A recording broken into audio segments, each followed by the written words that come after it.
I suppose really go back to fifth year, sixth year in school. I was very fortunate. I went to a school that taught honours maths, and actually the curriculum allowed us to be able to do physics, chemistry and biology as choices. So in my fifth and sixth year I did all science subjects for my Leaving Cert.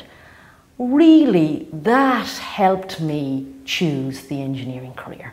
Being an engineer and that logical thinking and, you know, 1 and 1 makes 2, that thought process, I learned how to do that by those subjects or via those subjects, and I just honed it in college because you just develop that logical thinking approach. Engineering to me was a very practical course. You know, I could see what type of a job you could get from that. I could see how it related to a job at the end.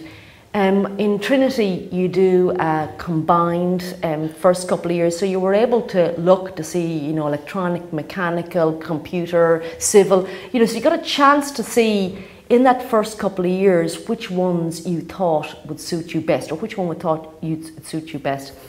And I think, to be fair, the maths, engineering kind of path really influenced why I got into the technology sector. I'm 22 years with Intel. I've never worked in any other company.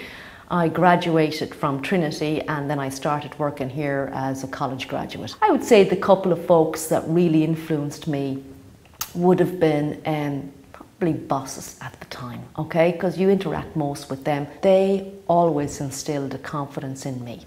They always would assure me when I would have my doubts that whatever I wanted was possible.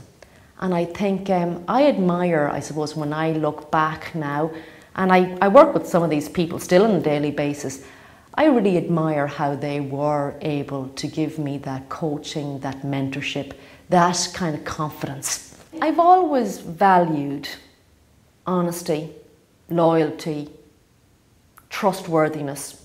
I've always valued that. I am quite a people person. I am intuitive.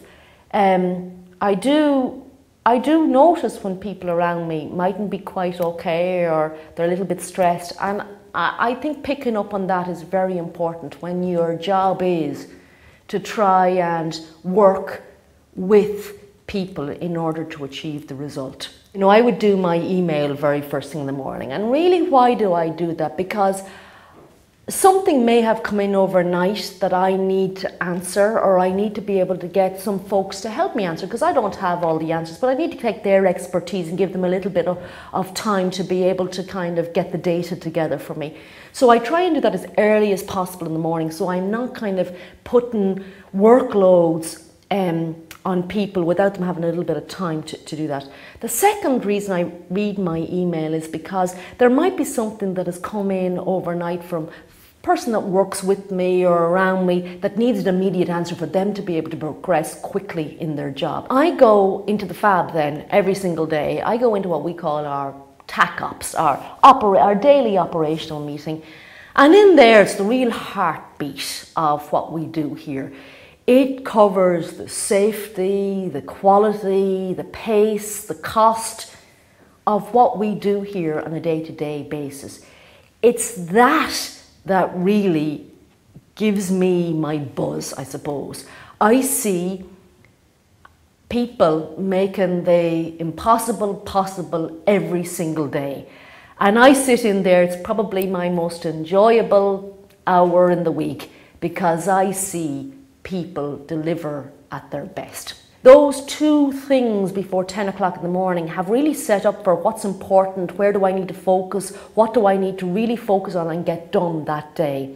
And then from 2 till later in the day, it's really my VF window. It's really when I get a chance to talk to my peers in the US or in Israel or in, you know, different parts of the world. I suppose really what I'm trying to say, most of my day on a Monday to Friday is spent at work.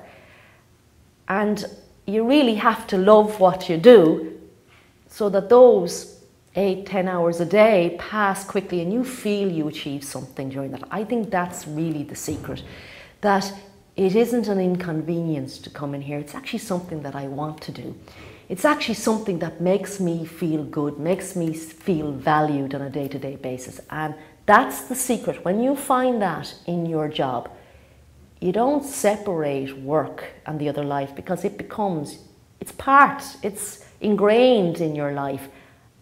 And then I think you can perform at your best.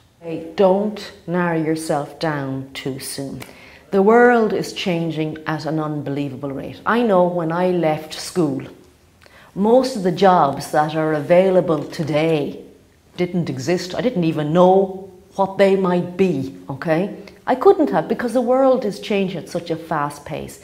So what I would say is that, you know, once you know you want to be in a certain field, let's say it's in the technology field, you are interested in science, technology, engineering, maths, well, okay, choose subjects because you're obviously naturally good at them, you like them, you'll study them, and that'll lead you into a certain degree type course. I think that's great. Don't make your choice too soon. Look to see what it is that you really enjoy doing. I didn't know for years that I actually loved, more than anything else, working with people, through people, to achieve results. Believe in yourself that you will eventually choose what you love to do and what you're naturally good at. Give yourself a little bit of time to be able to do that.